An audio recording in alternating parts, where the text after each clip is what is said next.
Mañanas en Libertad, con Luis del Pino. 8:31 minutos, 7:31 en las Islas Canarias. Y antes de empezar la tertulia, hombre, pues les tengo que contar que estoy aquí en la mesa con 2 bandejas de presa embuchada de navarretintoibéricos.com. A mí el jamón 100% pata negra, de bellota, de Navarretinto Ibéricos, me apasiona. La paleta también. El lomo es exquisito, el chorizo, ni les cuento, el salchichón, maravilloso. Pero la presa embuchada reconozco que es mi debilidad. Es mi embutido favorito. Si entran ustedes en navarretintoibéricos.com pueden adquirir estos embutidos. Recuerden, con un 10% de descuento si son socios del Club de Amigos del Toro TV y de la Fundación Periodismo y Democracia. Pero no solo pueden adquirir los embutidos tal cual, sino que además pueden elegir entre las elegantísimas presentaciones que tiene navarretintoibéricos.com, por ejemplo, para regalos. ¿Están dando ya vueltas al regalo de empresa en Navidades? Pues les pueden personalizar las cajas de presentación de estos embutidos y quedan ustedes con sus clientes estupendamente. Bueno, don Sergi Fidalgo, ¿qué tal está usted, queridísimo amigo? Encantado de estar con usted, con Xavier, con usted y sobre todo también con la presa. He visto que es real, que es maravillosa y no era de plástico, ¿no? No. Mire, y además por ustedes, que vale mucho la pena. Doña María Jamardo. Muy buenos días. Bueno, muchísimas felicidades, que yo sé que estuvo usted allí en Wembley. Sí, me lleva una decepción porque ha decidido usted ser del Atleti. Es que no tiene gracia ser del Madrid, se gana todo. Hay mucha inquietud, mucha pasión. Yo creo que debería repensárselo, pero bueno. Pero es que me gusta a mí ir con los débiles. Yo desde pequeño iba con los indios en las películas del oeste, no lo puedo evitar. Don Xavier Orcajo, ¿qué tal está usted? Pues muy bien, buenos días. Hoy además, fíjate, probablemente si sometes algo a votación en términos futbolísticos lo gana el Español. Porque aquí el caballero y un servidor, fíjate si nos gusta ir con el débil. ¿Son ustedes? Si nos gusta ir con el débil. Los dos son del Español. Es que es histórico, yo creo que somos mayoría. Yo creo que esto pasa poco, ¿eh? Sí, nunca. Lo comenté el otro día en antena, la última vez que estuve en Barcelona, una de las últimas veces, me llevó don Sergio Fidalgo a un restaurante, pero extraordinario, qué maravilla, o sea, es de las comidas que voy a recordar toda mi vida. Bodegas Bartolí, que además es sede de una peña españolista, ¿sí? Y que es comida catalana, pero casera, tradicional, de toda la vida, o sea, todas las especialidades de la comida casera catalana, riquísimo. Además, un restaurante nada caro, maravilloso, o sea... Y voy a ser malo, estuve el lunes. Me llevé allí varios periodistas, a Xavi Rius, a Albert Soler, o sea que hicimos un conciábulo allá. O sea que a ellos también les gusta Bodegas Bartolí. Hombre, y Banguera también del Independiente. Estuvimos ahí conspirando, comiendo bien. Muy bien. Bueno, ¿qué les ha parecido a ustedes la segunda carta a los adefesios, como alguno la ha titulado en Twitter, de Pedro Sánchez ayer? Es que, de verdad, la noticia del día era evidentemente la citación a declarar como imputada de Begoña Gómez. La imputación de Begoña Gómez pasó un poco más desapercibida porque como conocimos la imputación de una manera un poco rocambolesca, que si había algún auto del juez, que si no sé qué, que si negaban que estuviera imputada, al final no hubo un titular claro de Begoña Gómez imputada simultáneamente en todos los medios. Pero ahora con esto sí que lo ha habido, y no solo en España, sino fuera de España. La mujer del presidente del gobierno español citada a declarar en un caso, citada como imputada a declarar en un caso de corrupción, es el titular tanto en los medios nacionales como en los medios extranjeros. Y a eso ha reaccionado Sánchez con su nueva carta, que tiene 2 particularidades curiosas. Primero, no está firmada a mano, está firmada digitalmente, porque es exactamente igual la firma de esta segunda carta que la de la primera. Es imposible que 2 firmas te salgan absolutamente idénticas si están hechas a mano, así que por tanto es un archivito digitalizado de firma que añaden al final del documento. Y la segunda cosa que tiene la carta, ¿se han fijado ustedes en que ya no habla de lo que ama a su mujer? Y hay un momento donde en la carta se refiere a ella como mi pareja. No sé si eso preludia que en la tercera carta dirá algo así como esa señora de la que usted me habla, ¿no? La tía está. Sí. Bueno, ¿qué les ha parecido a ustedes el tema? Bueno, yo la verdad es que estoy asombrado, pero yo creo que le puede funcionar. Yo creo que en Moncloa, que tienen como 1000 personas para hacer este tipo de montajes, deben pensar que el pueblo español le gustan los culebrones, y nos ha creado un culebrón por entregas, un galán enamorado de su mujer, que es perseguido por los malos, y a veces los culebrones muy malos funcionan en términos de audiencia. Con lo cual yo esperaría que Sánchez este domingo sufrió un serio castigo, pero igual esta carta consigue en parte parar el golpe, porque sí, estamos hablando de Begoña, pero también estamos hablando del ridículo de la carta, con lo cual estamos un poco dividiendo el discurso. Bueno, la carta yo creo que viene a amortiguar el efecto de ese no titular que echábamos en falta usted y yo, es decir, esta señora imputada por corrupción, ¿verdad? Eso lo han sabido. Es evidente que llevaba una larga cocción el texto, y a pesar del fallito de la firma, eso no lo ha improvisado Sánchez en el rato que tardaron en publicar la carta. Y luego también viene a corregir un efecto del cual andan muy preocupados en Moncloa, que es la mala campaña de Teresa Rivera. Teresa Rivera está absolutamente ausente. Tiene la suerte de que la candidata del PP también está ausente. Pero en cualquier caso, nadie sabe cuál es el plan de sugerimiento a los electores a pocos días del momento electoral. Así es que la carta les ha parecido conveniente. Además, él está encantado de esto de las cartas a los corintios y esas cosas. Y bueno, todo lo que sea protagonismo le mola. Él cree que él solo puede levantar la campaña electoral, y le han sugerido escribir una carta que continuase el género epistolar, y le ha parecido bien, y para adelante. No hay más. Ahora, lo interesante es cómo un gobierno se echa encima de un juez, diciendo con toda... Es como lo de los insultos por parte de Yolanda Díaz. Aquí se dice, no, respetamos las decisiones judiciales. Pero qué cabrón es este tío que ha sacado el auto a pocos días de las elecciones. Porque hay una regla no escrita, si no está escrita no es regla. Y además hay muchos españoles que estamos contra esa regla. ¿Qué demonios es eso de parar la vida judicial? Porque vienen elecciones, porque estamos en campaña. No tiene nada que ver. No tiene nada que ver. Esta señora no está en campaña de nadie. No compite en esas elecciones. No es presidenta del gobierno, aunque algunos lo quisieran. Y aunque compitiera. Aunque compitiera, tampoco. Es verdad.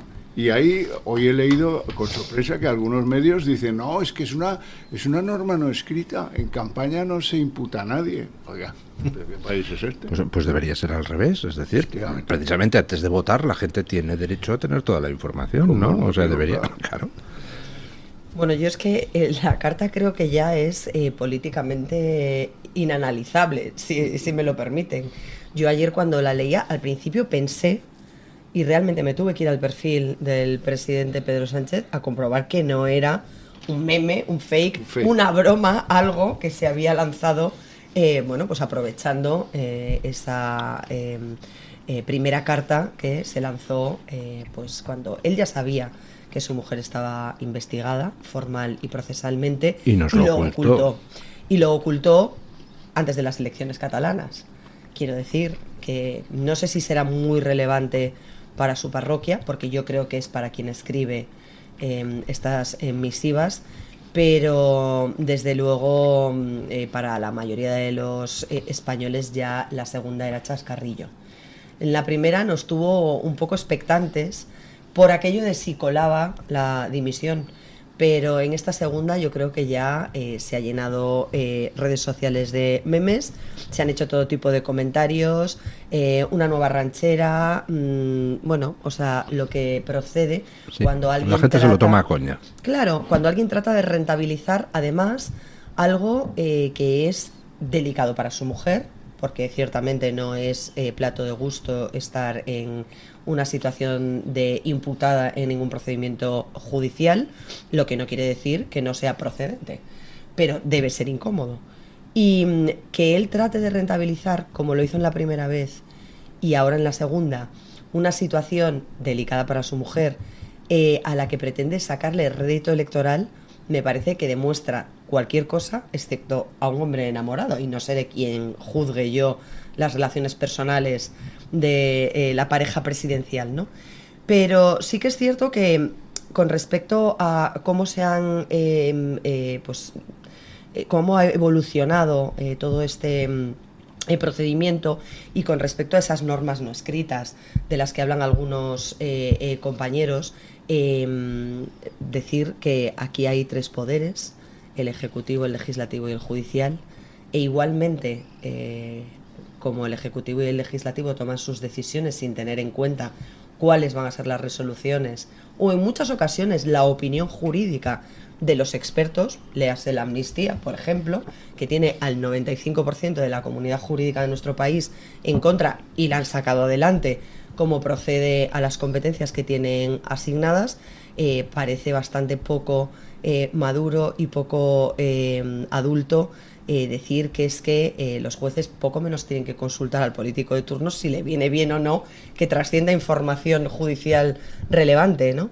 Yo creo que esto nos enseña, nos vuelve a poner otra vez en el foco de cómo en este país el respeto a la separación de poderes es algo que se queda en la teoría, y cómo desde luego hay una parte de la izquierda política y mediática que no aplica el mismo baremo.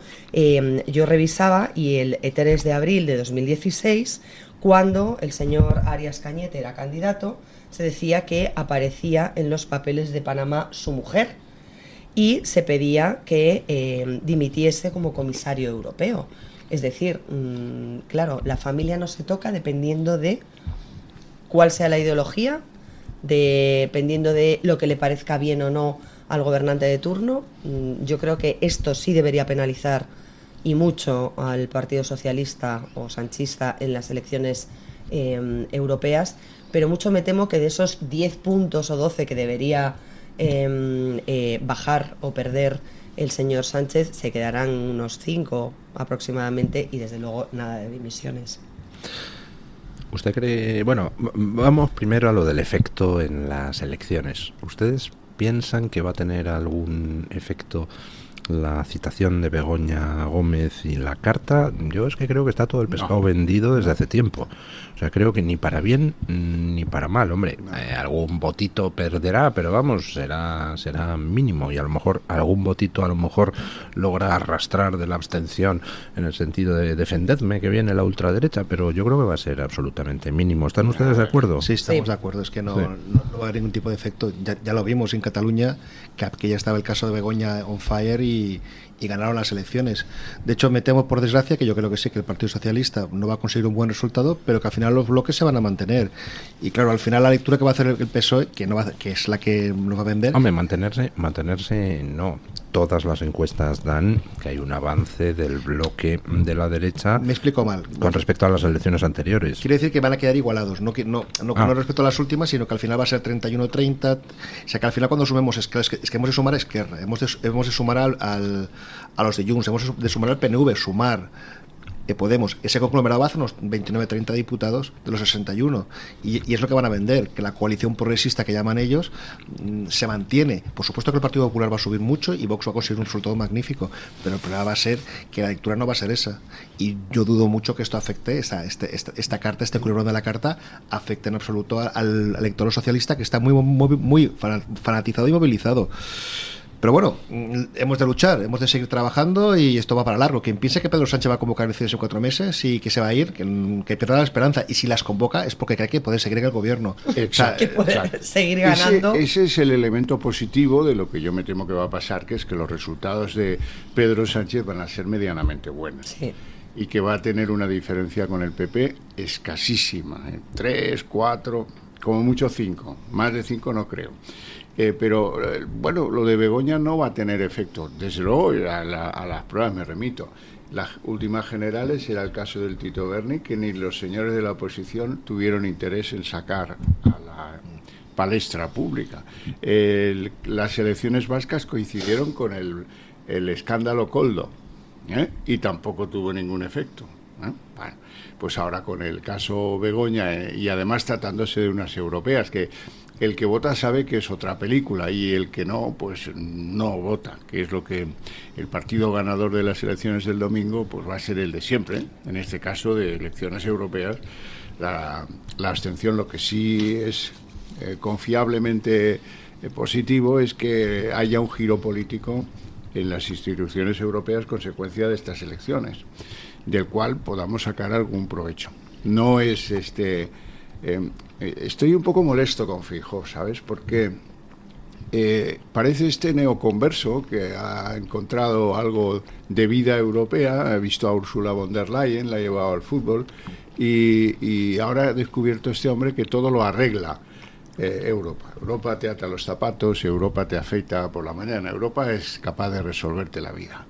Entonces, el otro día hice unas declaraciones, hay un hecho y unas declaraciones que son muy reveladoras. En primer lugar, el propio Feijóo, de boca de Feijóo, dice que para arreglar el problema de la inmigración, hay que conseguir que de esto se haga cargo la Guardia Europea. Después de marcharse los ingleses, tampoco es la de Buckingham, por ya no sé cuál es la Guardia Europea a la que se refiere el líder de la oposición. Dice luego que el problema de la inmigración ilegal lo tiene que resolver Europol. Y resulta que entre las funciones de Europol no está la del control de la inmigración ilegal.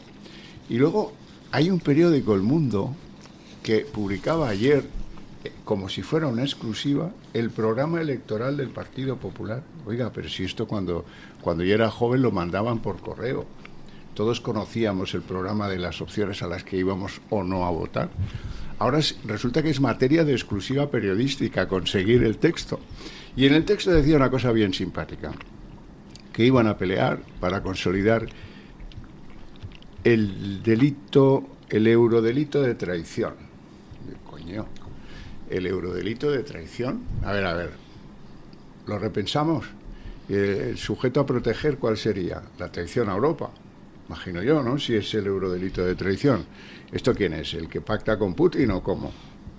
¿Y qué resuelve en España esto cuando el secesionismo lo marcan catalanes y vascos? Es decir, una confusión en la perola del líder de la oposición muy de lamentar.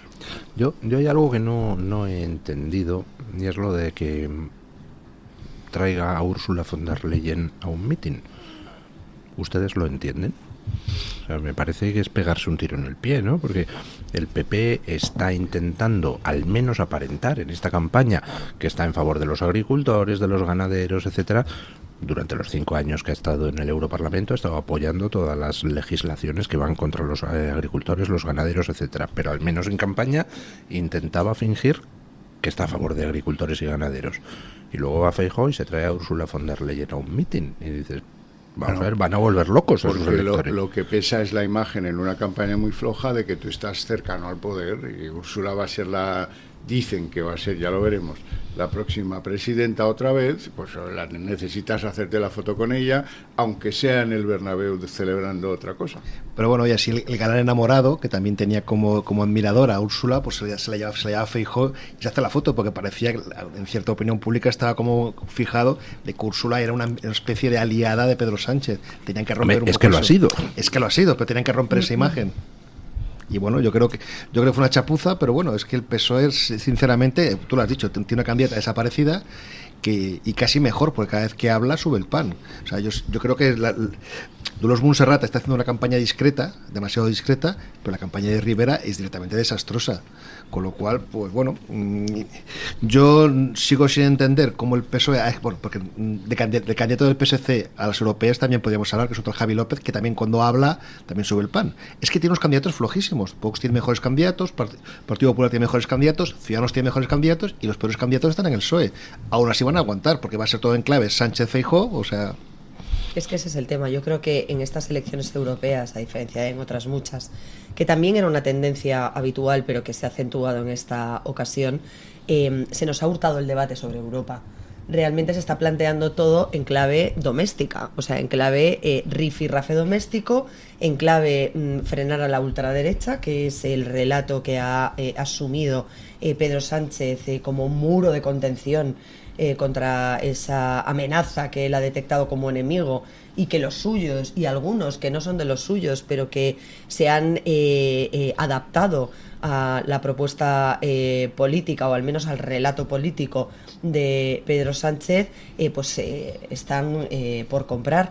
Y lo cierto es que mientras nosotros nos enzarzamos con Milei y hablamos de la ley de amnistía, en Europa se está hablando de proteccionismo, se está hablando de militarización y se está hablando de control migratorio y de tomar decisiones que van a dar un giro radical, o que tendrán que darlo en los próximos años, si no queremos que esto sea un desastre mayúsculo. Y una vez las últimas noticias en la actualidad más reciente, y si la amenaza es la extrema derecha, que yo desconozco si los informes policiales o los datos objetivos lo plantean así, porque hay grupos de ultraderecha que realmente ponen en riesgo la seguridad de cada uno de los Estados miembros o de la Unión Europea en general, los ataques y los muertos a manos de terroristas y a manos de violentos, lamentable y habitualmente se están convirtiendo en líderes o en personas que pues no quieren posicionarse a favor de esa, lo que han dado en llamar extrema derecha. Y lo digo por el ataque del otro día, en el que un líder tratado o tildado o calificado de ultraderecha recibía un ataque, y la policía no iba a detener al atacante, sino que asociaba inmediatamente en ese imaginario colectivo que nos han implantado, que el peligroso era el extremista de derecha, y acababa falleciendo. Es decir, es para reflexionar muy mucho cuál es el proyecto de Unión Europea que tenemos y cuál es el papel que juegan los Estados miembros. Y los más importantes ya están empezando a retroceder en esas políticas perversas que nos han llevado a tener en muchas ocasiones que vivir atemorizados en muchas ciudades de Europa que están prácticamente tomadas por gente que me parece muy bien que vengan a trabajar y a ganarse una vida digna, pero siempre y cuando obviamente lo hagan de manera legal, con papeles, a trabajar y a aportar y contribuir y adaptarse e integrarse, como se nos pedía a todos los españoles que emigrábamos en su época a Sudamérica en busca de una vida mejor. Pero está bien, porque el momento es ahora para hacerse la reflexión de quién ha conducido esta Europa y hacia dónde la ha conducido. Y bueno, nos salen en las ideas de las agendas 2030, de los pactos verdes, de las prohibiciones de según qué motores, clave para la industria de España, por cierto, pero en el fondo, yo creo que las grandes discusiones en torno a la no gestión de la Unión Europea es que ha tenido una directora y un consejo de comisarios que son de estos partidarios de ir a donde el viento nos lleve, sin más objetivo. Entonces, claro, ahora hay opciones, ahora hay una opción de echar un paso atrás hacia una recuperación de soberanías nacionales, hay una revisión de lo verde y lo agendista, hay, pero es que eso es hijo de unas circunstancias que la gente o no recuerda o son peripatéticas. La primera en la pandemia. En la pandemia esos señores no fueron capaces de arbitrar normas comunes y lo dejaron todo en manos, pues por ejemplo, de Feijóo en Galicia, que es el que puso una norma según la cual el que visitaba Galicia tenía que identificarse como vacunado, ¿os acordáis? Llega la guerra de Ucrania, pues más de lo mismo, unos países hacen una cosa, otros hacen otra, y acabamos haciendo nada. España es la que más gas ruso compra en Europa, o la segunda. Le damos 1.000 millones a Zelensky para que compre armas y le damos 6.000 millones a Putin a cambio de su gas para que pueda comprar armas. Y luego decimos que somos pacifistas, lo cual ya es el colmo. Sí. Y en todos los otros, por ejemplo, la ampliación hacia el este, es una evidencia que Rumanía y Bulgaria no están maduras como para entrar en la Unión Europea, ¿verdad? Sin embargo, bueno, como esto es lo que hagamos lo que le convenga a Alemania. A Alemania le convienen unos tíos que compren televisores hechos en Polonia pero con una marca alemana, pues venga, tira, entonces que entren, ¿no? Y bueno, todo, la bestia ha engordado de una manera que, bueno, luego llegan algunos y dicen, yo me enfado y me voy. Y nos ponemos todos mega excitados, ¿no? ¿Cómo el Brexit? Porque son muy raros. No, porque no están de acuerdo con lo que se está haciendo con Europa. Esa es la clave del asunto. Y eso, pues, hombre, hay algunos partidos, y eso es justo reconocer, como Vox, que han hecho campaña focalizando esas cosas que respecto de España están mal. Pero tampoco focalizan mucho de las cosas que están mal para todos los europeos, que son muchas.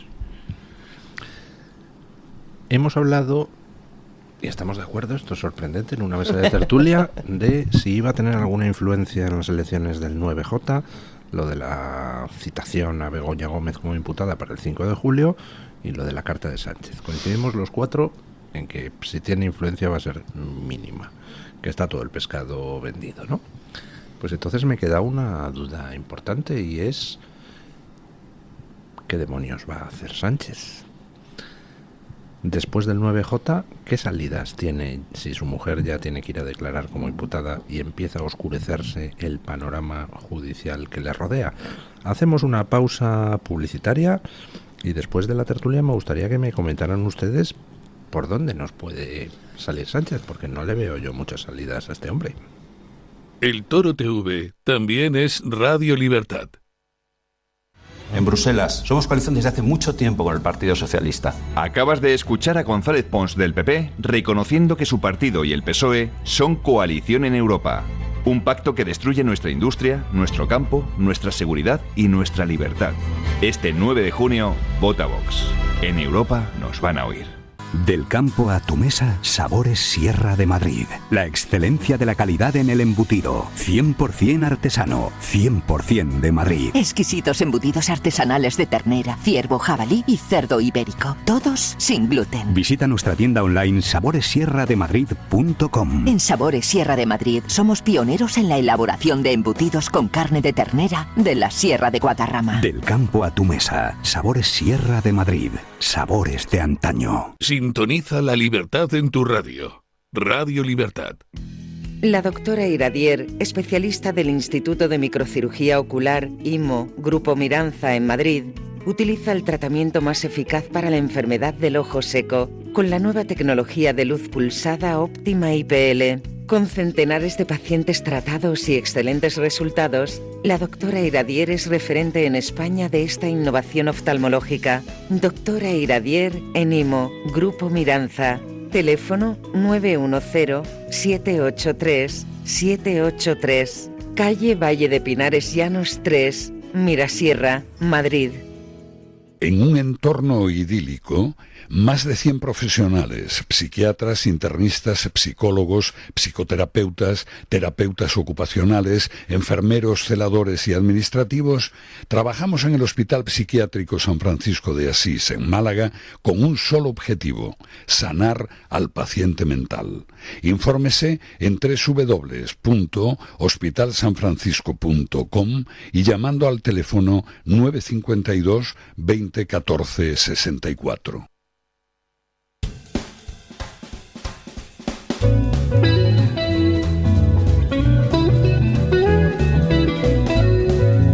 Mañanas en Libertad, con Luis del Pino.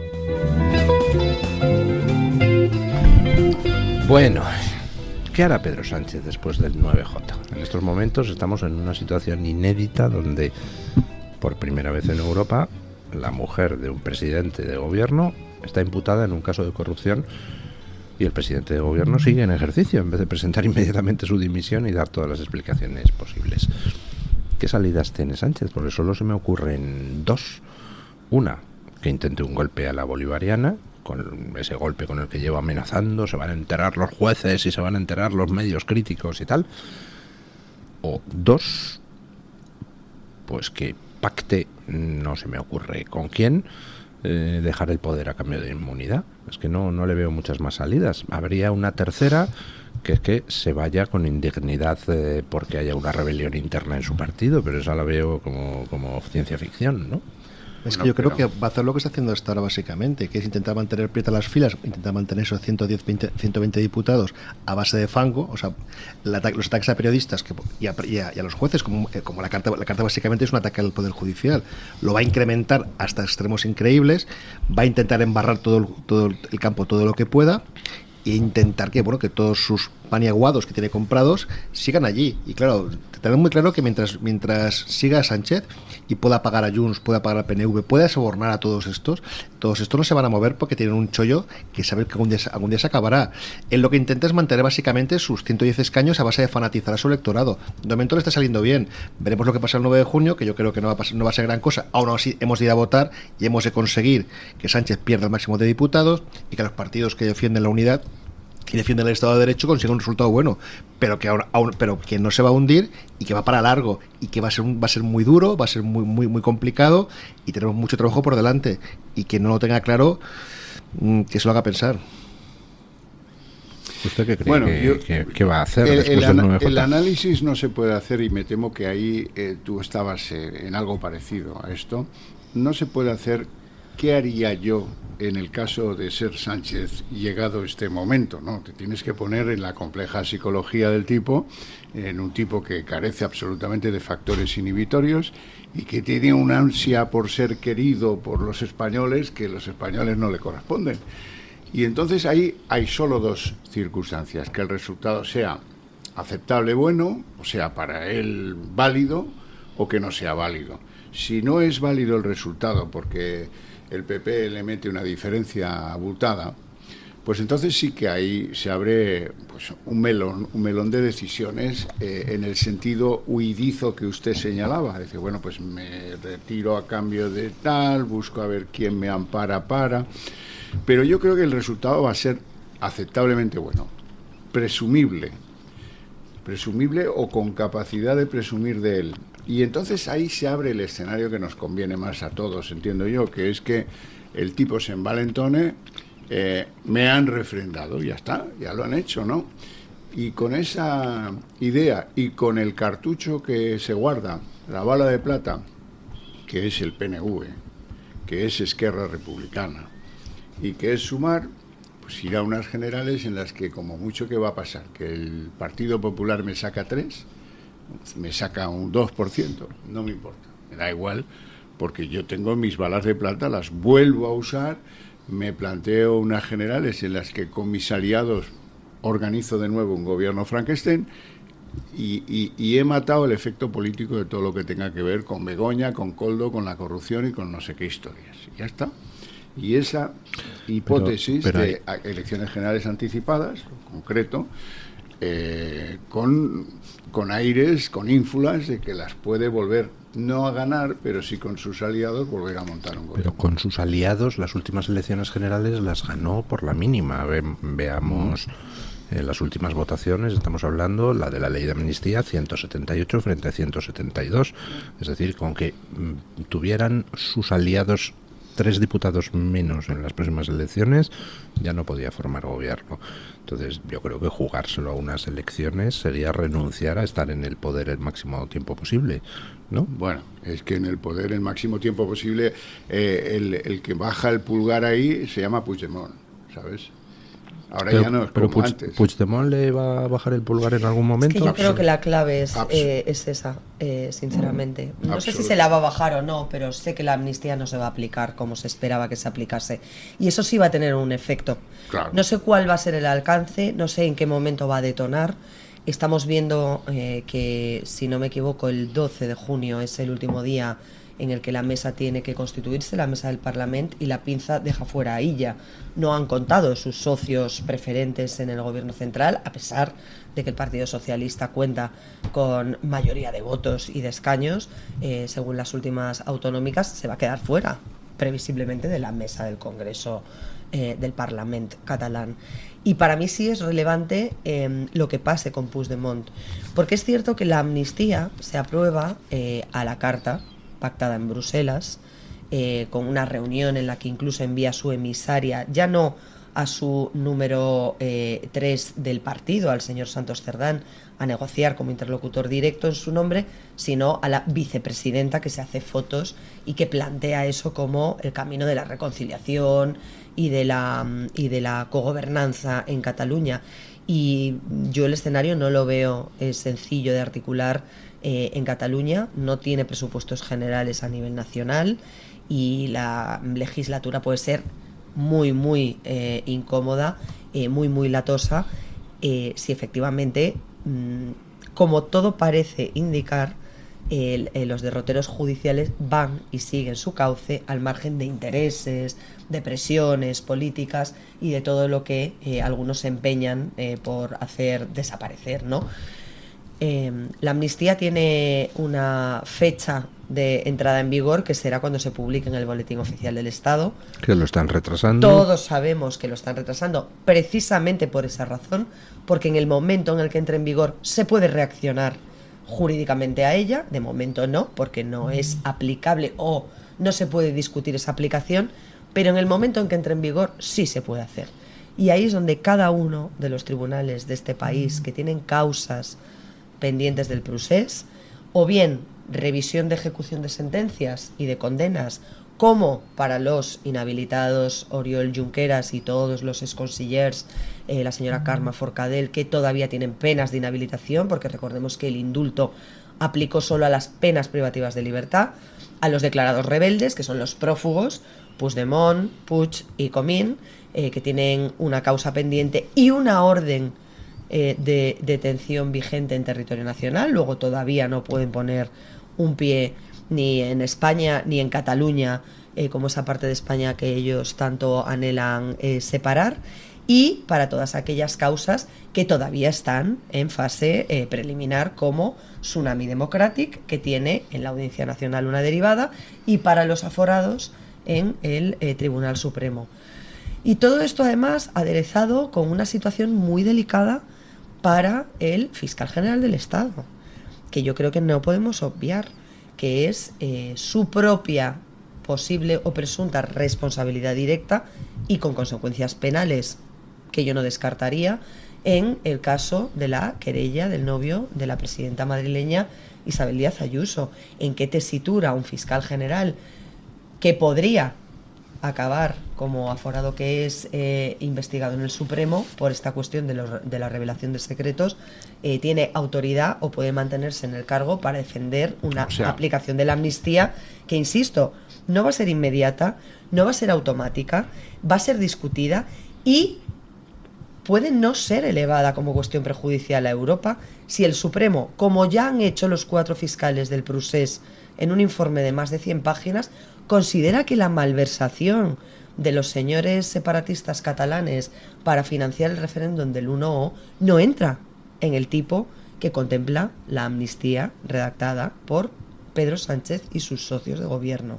O sea, que estamos en la antesala de la destrucción absoluta del futuro de esta legislatura. Podría ser el principio El del fin. presidente del gobierno tiene que ser consciente de que tiene problemas, el fiscal general del Estado, su mujer, el caso Col, lo que sea. Y luego tiene una cosa obvia.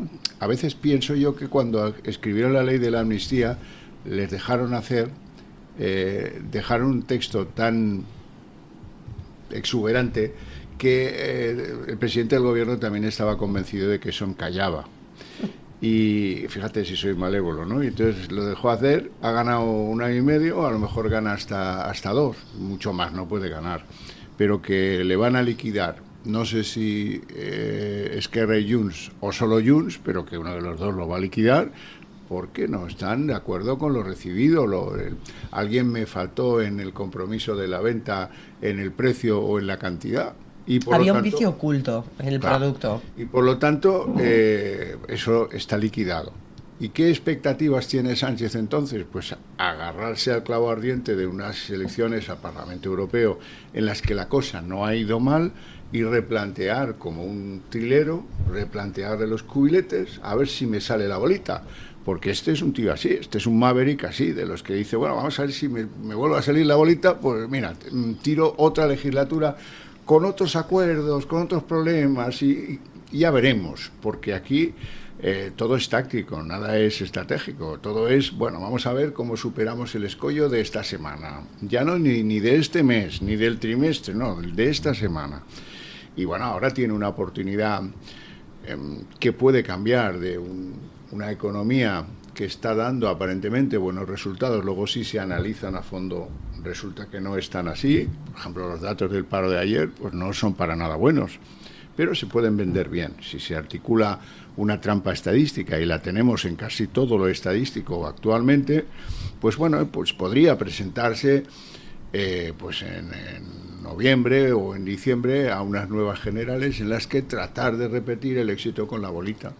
Es que estamos pensando que Junts y Esquerra Republicana, digamos, se les puede engañar fácilmente y que les han colado una amnistía que es averiada. Y yo estoy seguro que no. Yo estoy convencido que tanto Junts como Esquerra Republicana, que tienen penalistas, saben perfectamente que esa amnistía es averiada. Pero de momento dan la apariencia a su electorado, al cual han engañado durante años. Recordemos los famosos 18 meses. O sea, la historia del procés es un continuo engaño al separatismo por parte de separatistas. Les han engañado todo el rato para conseguir su objetivo real. Su objetivo real, ¿cuál es? Es dos. Uno, de entrada, es conseguir que los restos del Estado que quedan en Cataluña desaparezcan. O sea, que la Guardia Civil desaparezca, que la Policía Nacional desaparezca, y los debates en Cataluña vienen sobre todo por el tema de que vamos a cargarnos la famosa jefatura de Vía Laietana, porque así simbólicamente echamos a la Policía Nacional. Vamos a conseguir que la Guardia Civil no tenga ni lo que le queda, que es básicamente aduanas, y sobre todo costas y medio natural. Ya, o sea, los Mossos de Escuadra ya tienen barcos para controlar unas costas para las que no tienen competencias, porque saben que esa competencia la va a acabar cayendo. Lo que va a hacer ella, si al final consigue la presidencia, es ayudar al separatismo a que España desaparezca de Cataluña, que es realmente el gran objetivo que saben que no van a poder hacer ellos y que eso tiene que hacer el PSOE. Y luego, aparte, no olvidemos tampoco el expolio fiscal. Esos 15.000 millones que todos los españoles vamos a pagar, no a Cataluña, sino al separatismo catalán, para que sigan haciendo su TV3, su Diplocat y sus negocios, ahora son 15.000, que es lo que se pactó el año pasado. Pero el año que viene, pues serán otros 15.000. Pues recordemos que la deuda del FLA son 75.000 millones. Eso es lo que van a sacar Junts y Esquerra a los socialistas. La amnistía saben perfectamente que es una mercancía averiada y no van a echar a Sánchez por la amnistía. No echarán a Sánchez, sino que no cumple con los compromisos que le interesa al separatismo a largo plazo, que es que España no exista y sobre todo que todos los españoles le paguemos la fiesta. Y ahí es donde está el juego. Por lo tanto, pensar que Puigdemont es una persona que no se entera y que Esquerra no. Ellos saben cómo es Sánchez, saben que le hay que tomar el pelo y saben que el precio es otro. Sí, pero dentro de ese precio, y yo puedo estar de acuerdo en el análisis, ¿cómo vendes eso en el corto plazo? Porque la pregunta es el corto plazo. Efectivamente, los planes del separatismo son largoplacistas y vemos de dónde nacieron, de dónde vienen, de la mano de los Pujol, cuándo se idea el tema del procés y para qué. Para tapar la corrupción que venía ya de antes por el 3% y por el tema de las ITVs y todas estas cosas que de repente dicen, uy, esto nos va a saltar, vamos a ver cómo lo desviamos, y arranca todo ese plan estratégico del procés de Cataluña y del España nos roba y de vamos a desviar la atención, ¿no? Pero es que el votante separatista, los que fueron a depositar su voto en la urna para Puigdemont, en lugar de para Esquerra, que eran los dos partidos que se disputaban la hegemonía del separatismo en Cataluña e indiscutido el separatismo, optaron por darle una victoria muy superior a Puigdemont, que para ellos no es el traidor que fue Junqueras, abandonando la idea del procés y plegándose a un Estado que le condena y le encarcela incluso por asumir las consecuencias de algo que ellos no consideraban inconstitucional, aunque lo fuera. Entonces mi pregunta es, ¿cómo si tú vas a unas elecciones o si tú tienes que vender tu proyecto electoral, vas a desgastar o a reforzar tu proyecto si no desgastas a aquel que te ha traicionado? En algún momento tendrán que vender la traición de Sánchez, con independencia de que económicamente por detrás estén sacando lo más grande, de que a nivel competencias estén sacando lo más grande, de que entre ellos haya un pacto de no agresión interna, pero tus electores, tus votantes, tu base, que no es homogénea en Junts, porque hay muchos que sí son críticos con Puigdemont y creen que hay que dejarle caer ya y dejarle en el camino, es decir, no es un bloque monolítico la formación. Yo veo complicado que si tú tragas y dices, no, bueno, pero es que el pacto era otro, lo de la amnistía, no. Es que no va a ser evidente. Por eso lo digo, es que hay que maquillarlo de una manera creíble. Pero a ver, es que TV3, RAC1, Cataluña Radio y todo el orden de medios separatistas llevan una década engañando a la gente. Tú escuchabas el día de la amnistía los medios catalanes separatistas y aquello parecía que era un hecho histórico. También pienso una cosa, Puigdemont, estoy de acuerdo que ganó dentro de la pugna separatista, pero no porque Esquerra se hundiera, es que mucho votante de Esquerra decidió que su voto útil era Salvadorilla. Y la subida de Salvadorilla no viene por el bando, digamos, de tipo normal que podríamos pensar de voto constitucional. Partido Popular y Vox consiguieron un resultado magnífico. Sí, sí. Básicamente porque ella rascó en el electorado de Esquerra, y mucho votante de Esquerra vamos a votar a ella, que nos interesa que gane, porque va a representar mejor lo que queremos hacer que lo que está haciendo la Esquerra Republicana. Y recordad que las propuestas de ella de la última semana era todo, vamos, que venga Trapero, que Puyol es mi referente, era todo una reivindicación del separatismo catalán que era increíble para un líder que va de constitucionalista, y le fue muy bien, realmente consiguió esa subida de 10 escaños, hundiendo a Esquerra. Pero es lo que hace Sánchez y también el PSC está creciendo a base de comerse a sus aliados. Totalmente. Pues es lo mismo que pasó allí. Y Puigdemont lo que hizo fue mantener su posición, básicamente. Fíjate, me estaba acordando ahora que habéis hablado de Pujol, que este mes se cumplen 10 años de que reconociese tener dinero en Andorra. 10 años. Ahí sigue, libre. No, ahí sigue libre, no. Es peor.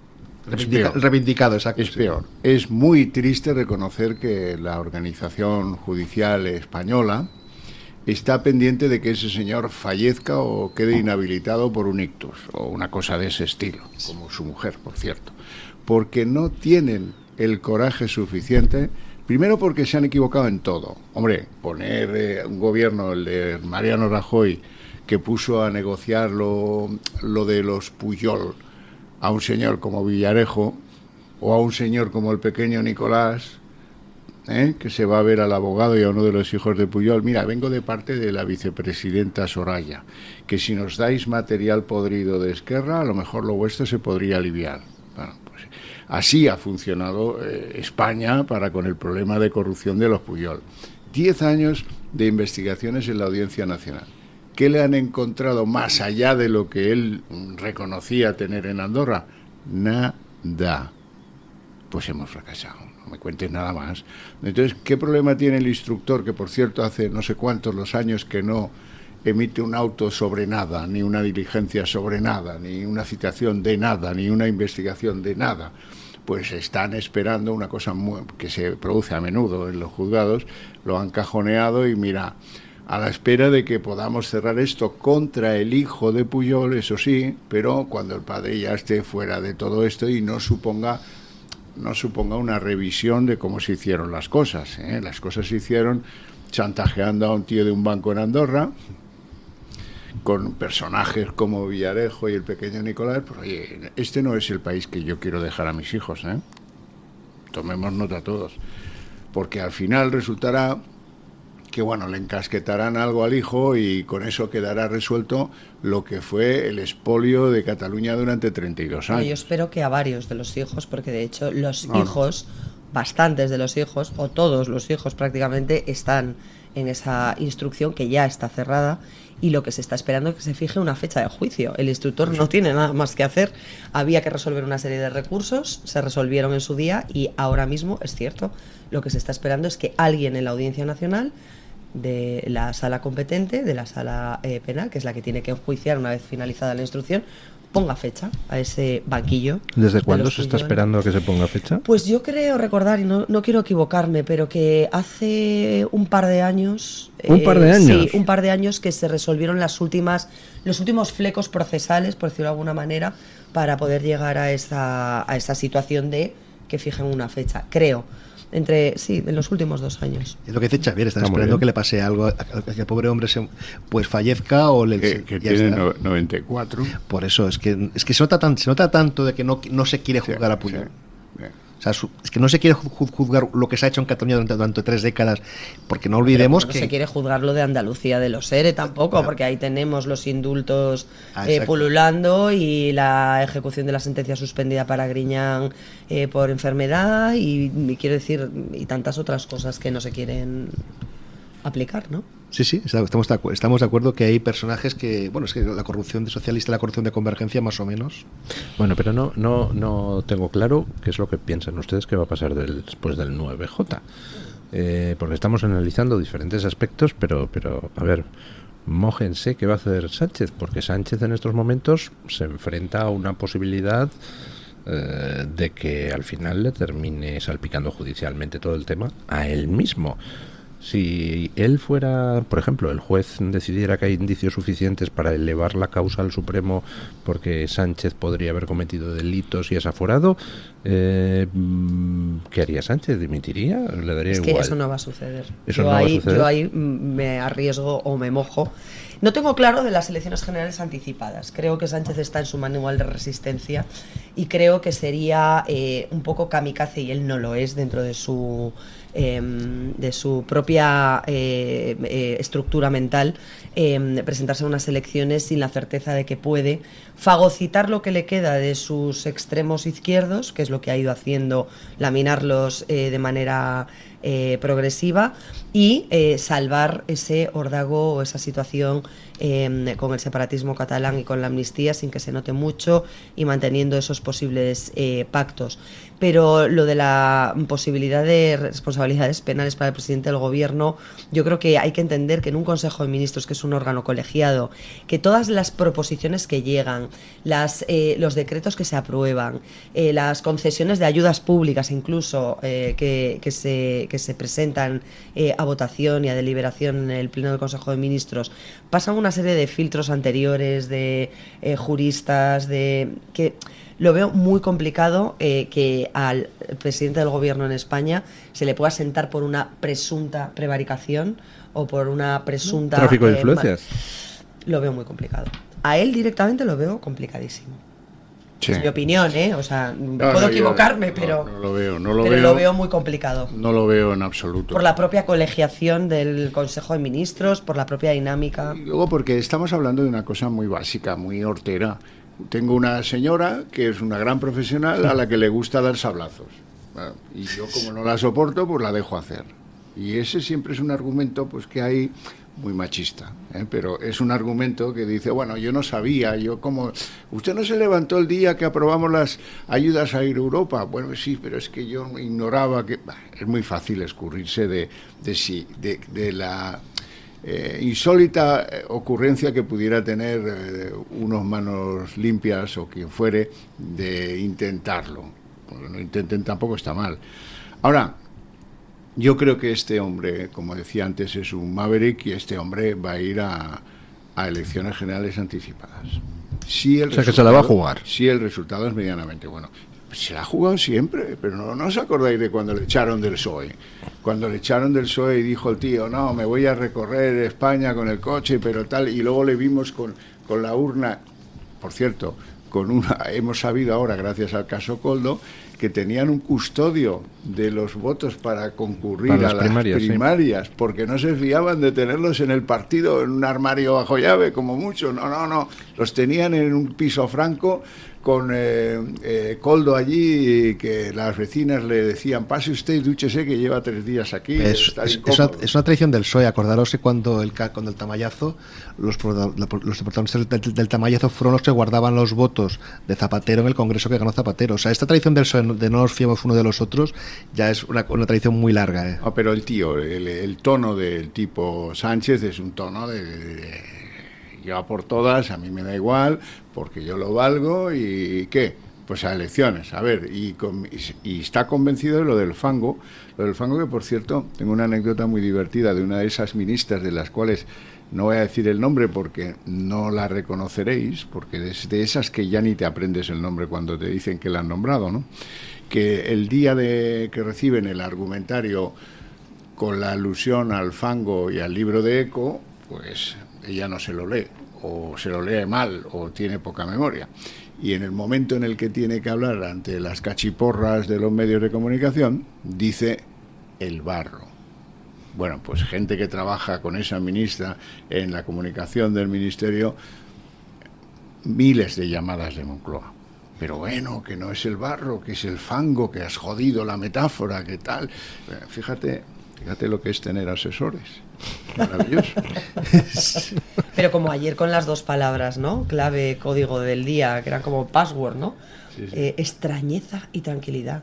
Y veías a todos repetir eso, y a un ex magistrado de la Audiencia Nacional como el señor Maslascas diciendo extrañeza. Que un instructor investigue a una presunta delincuente es extrañeza, pues hombre, yo creo que es la función natural de los jueces de instrucción en este país, ¿no? Que por cierto, le quieren dar la instrucción a los fiscales.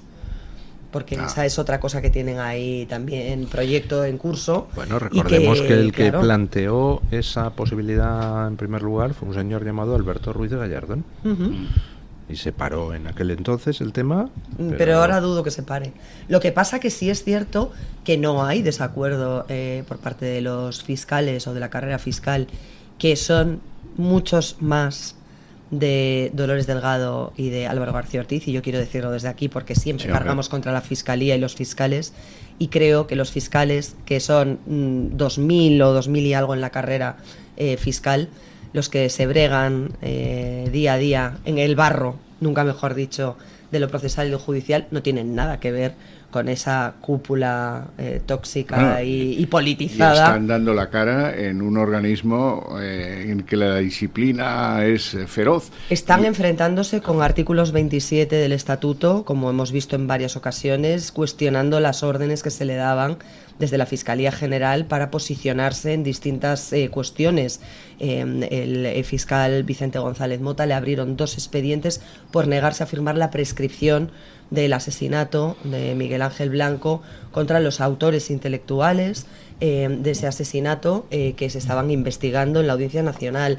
La fiscal María de la O Silva dijo que no había que archivar la querella del novio de Isabel Díaz Ayuso y plantó cara. Y lo pagó, y lo pagarán todos. Y como estos, muchos, el Consejo Fiscal ha pedido que se le dejase votar antes del nombramiento, del segundo nombramiento de Dolores Delgado a Memoria Democrática, si había una incompatibilidad, y el Supremo le ha dado la razón. Retrocedan ustedes porque efectivamente es una competencia del Consejo Fiscal y no del fiscal general que lo preside el decir si hay una causa que inhabilite previamente a decidir quién es la mejor candidata a esta señora. Y como eso, tantas otras cosas, y las asociaciones del Procés, que llevaron el documento de la malversación que antes y que están dispuestos a plantar cara, y me consta, y además lo he publicado así, que plantearán un 27 si como... Explique usted a nuestra audiencia qué es un 27. El artículo 27 es el único mecanismo que hay en el Estatuto Orgánico de los Fiscales, digamos el reglamento de funcionamiento interno,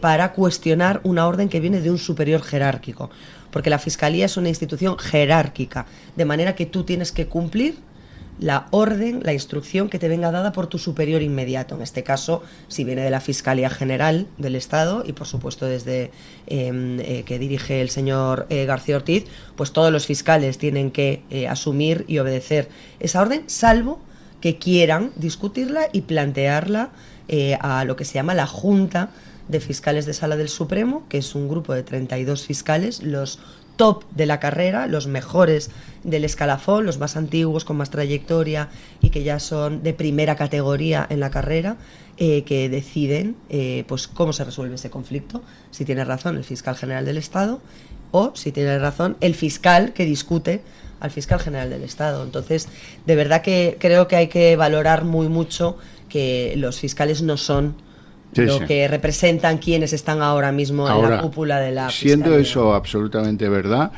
la Fiscalía es una de las organizaciones que necesita más urgente reparación, porque y ellos va a salir del gobierno Sánchez destrozada. No va a ser la única institución, pero desde luego la Fiscalía sale completamente destrozada. Y ya viene de no estar en un territorio muy fiable. Mira, información de ayer. El mismo fiscal, caso de Imanol Arias, de la señora Estana Duato y de el abogado que inspiró a ambos a invertir en una sociedad que luego pues hacía sus cosas por ahí. Él cierra un pacto con la Fiscalía Anticorrupción, no va a ir a la cárcel, pagará 2.700.000 euros, una cosa así de ese tenor, y lo que le venga de multas y demás. Bueno, muy bien, pero no va a la cárcel y ya tranquilitos. Ella defiende su libertad, no llega a un acuerdo con la Fiscalía y le piden un montón de años. Pero es que ahora viene lo bueno. Al abogado que inspira esa inversión de esos dos señores, por suma de petición de penas, que van haciendo la suma, aunque la suma sea absurda, que es a lo que yo voy. 298 años de cárcel le pide con toda sujeta al fiscal anticorrupción. Pero vamos a ver, ¿Usted sabe en qué país vive, señor fiscal anticorrupción?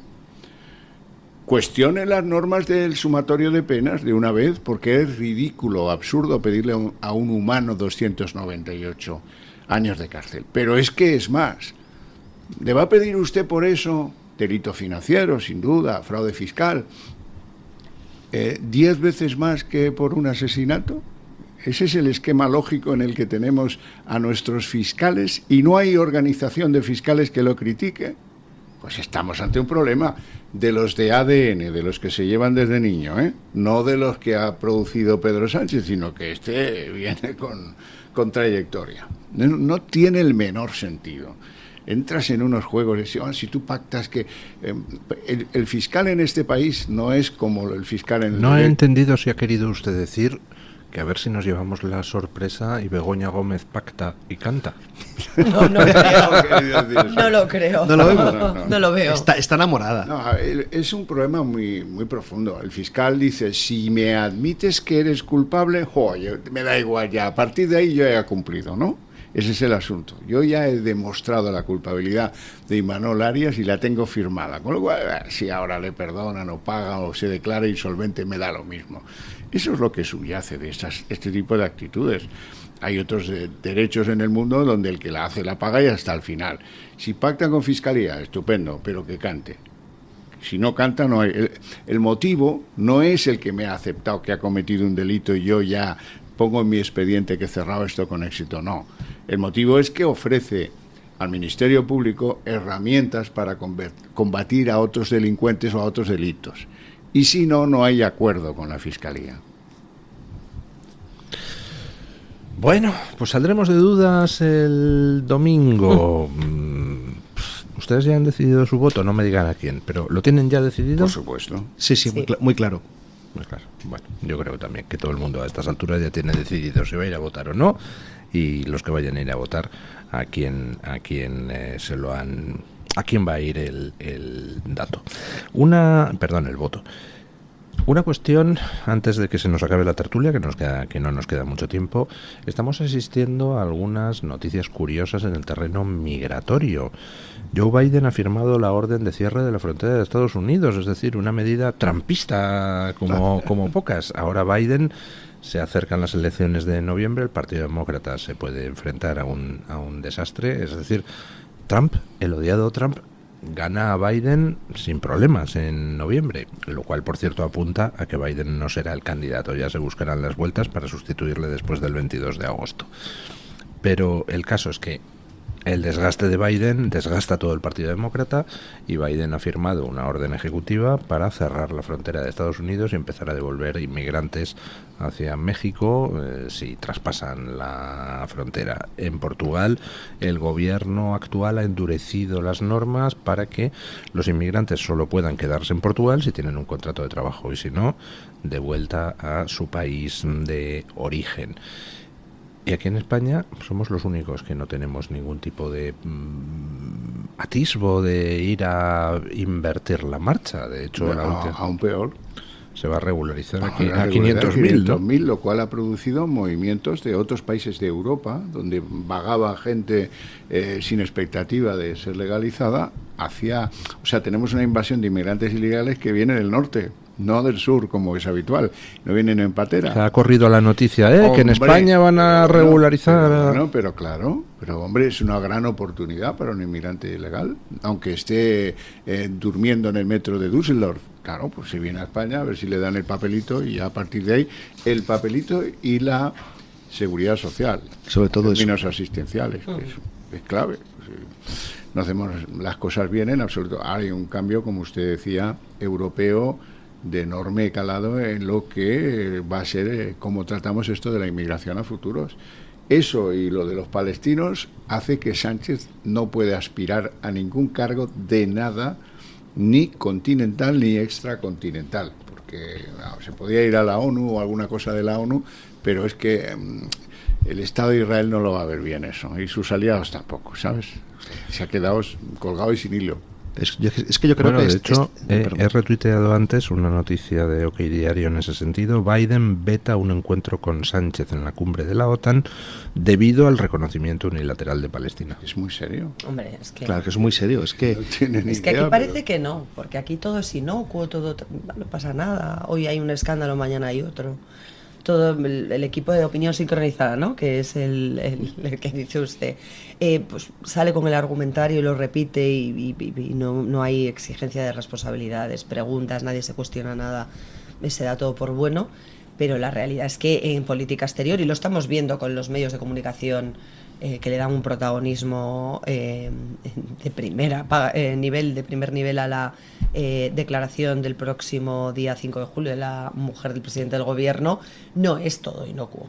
Las cosas tienen consecuencias, las decisiones tienen consecuencias y obviamente en política internacional, dependiendo de con quién duermas o de con quién te juntes, pues vas a tener unas u otras cosas a favor o en contra. Está clarísimo que Israel nunca olvida quiénes son sus enemigos y quién les ayuda. Y realmente lo que ha hecho Sánchez en un momento tristísimo para la historia de Israel, pues lo vamos a pagar durante décadas. Pero yo querría dejar claro, porque sé que hay mucha comunidad judía en España y además nos escucha y nos sigue y somos muchos los que no estamos de acuerdo con esta política. No, ya se vio en Eurovisión, en España quién ganó. Por eso lo digo, que la opinión pública no es lo que representan. Igual que en la fiscalía los fiscales no son esos 2.000 fiscales que todos los días se trabajan y se curran muy mucho su puesto de trabajo y hacer las cosas bien y defender la legalidad, que es para lo que aprobaron esa oposición durísima. No, los españoles no son lo que dicen quienes están ahí tomando decisiones por ellos en muchas ocasiones, sobre todo cuando no se les consulta en cosas tan relevantes. Y el tema de Israel, yo creo que tiene que tener claro que una cosa es el gobierno español y las decisiones que está tomando y otra es el pueblo español y cómo el pueblo español sí apoya a Israel, sí critica esa matanza y ese holocausto al que fueron sometidos los israelíes el 7 de octubre sin ninguna justificación, y todo lo que no se sabe y no ha trascendido a la opinión pública, pero que algunos hemos podido ver de las propias imágenes que grababan esos terroristas e incluso de la guerra que está librando ahora mismo Israel con Hezbollah, que no se habla nada, pero en el norte, desde el Líbano, se está librando una batalla cruentísima en la que los israelíes son las víctimas, es decir, que yo creo que también hay que dejar claro que Israel no puede represaliar a España porque su gobierno sea un completo inepto en política internacional o exterior y un absoluto irresponsable.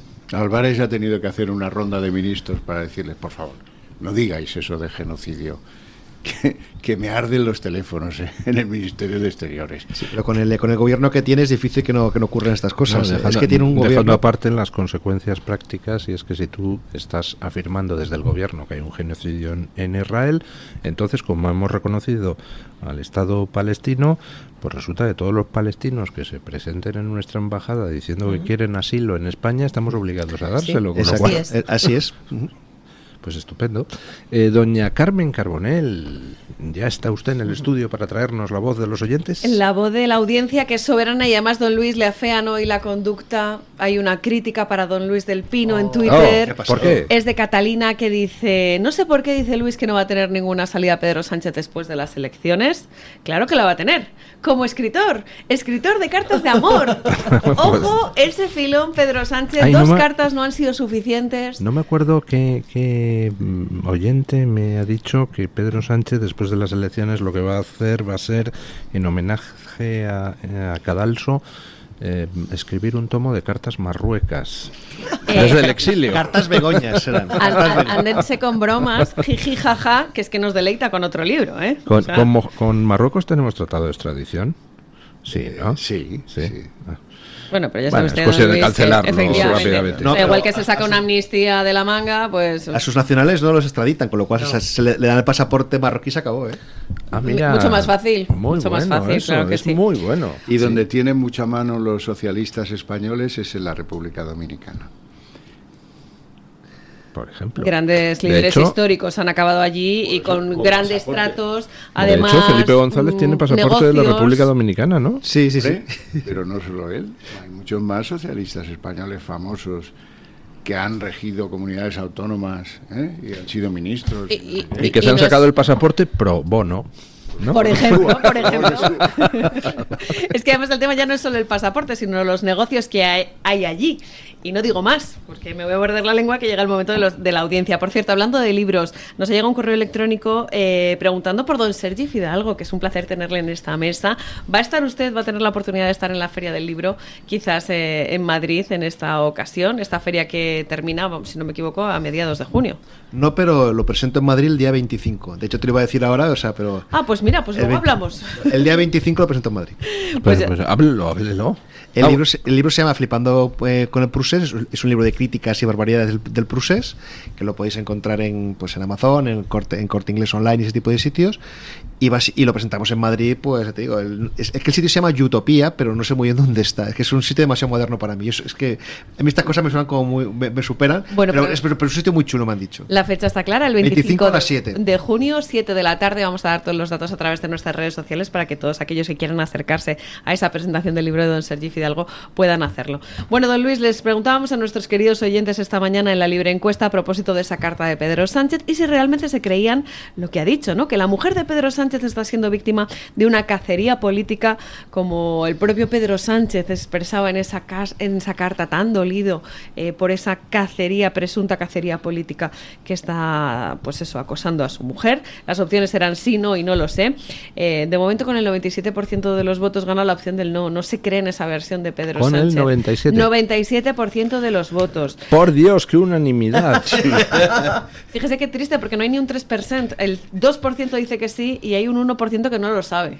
Bueno, ese 1% es entrañable. Es entrañable, está bien dudar, ¿no? Hay que dudar de todo, efectivamente, incluso de lo que dice Pedro Sánchez, de las propias opiniones, bueno, esas cosas. Comentarios en el chat del Toro Televisión en YouTube. María Álvarez dice que nosotros somos los perseguidos por este gobierno, que es de todo menos digno. ¿Qué ejemplo de democracia estamos dando? Han destruido nuestro prestigio como nación. Nosotros, desde luego, somos los perseguidos.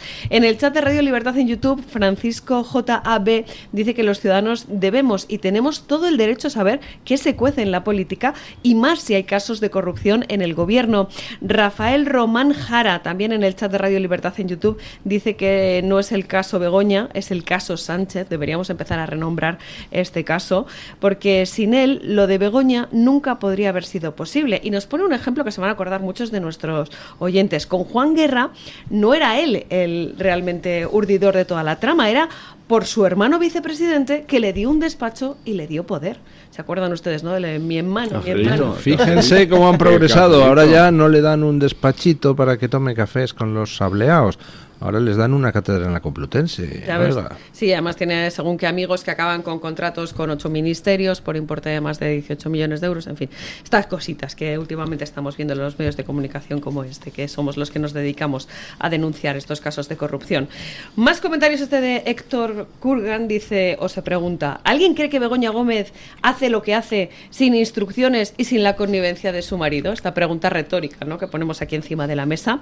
Y en Twitter, alguien que se hace llamar Gualeram 1, que ayer dije mal su nombre, así que por alusiones, corrección, porque luego se enfadan. Cuidado que se parece mucho a Guacalúa, ¿eh? Es que son últimamente me tienen aquí con unos nombres y unos alias que me ponen la cosa complicada, pero culpa mía, así que hoy decimos bien su nombre. Dice: su santidad es víctima de su ego al creerse más listo y poderoso de lo que en realidad es. No pasa de ser un trepa con mucha cara y ningún escrúpulo. La cárcel le espera. Ojalá se cumpla esta predicción que nos hace nuestro querido oyente y seguidor. Y termino con un comentario de Franz Thiel, también en Twitter, que dice: la víctima somos los españoles, que vemos cómo se hacen ricos delante de nuestra cara. Pues sí. Por cierto, el oyente que me había dicho lo de que Sánchez lo que va a escribir son las cartas marruecas después del 9J era 20.1. Muchas gracias. Bueno, gracias doña Carmen por traernos la voz de los oyentes. Gracias don Xavier Orcajo. Le seguimos luego en redacción abierta. Gracias don Sergio Fidalgo. Yo he visto que era verdad lo de la presa y ya estoy feliz. He debutado a lo grande, he debutado en las ventas. Y gracias doña María Jamardo, siempre informando de los entresijos de lo que se cuece por la Audiencia Nacional. Si me deja, hago una pequeña cuña, porque precisamente hoy a las 7 de la tarde en el Ateneo estaré con el magistrado Luis Sanz y con el fiscal Ignacio Estampa para hablar de su libro El complot. y contar efectivamente cuáles son esos entresijos de esta Fiscalía General del Estado desde que llegó hoy a las 7 de la tarde en el Ateneo de Madrid. En el Ateneo de Madrid. Precioso. Así que están lugar. todos invitados, por supuesto. Muy bien, pues muchísimas gracias. Brevísima pausa publicitaria y nos vamos a hablar con nuestros amigos del grupo Index para que nos cuenten de una nueva promoción inmobiliaria que seguro que les interesa. Comienza tus mañanas en libertad. Radio Libertad.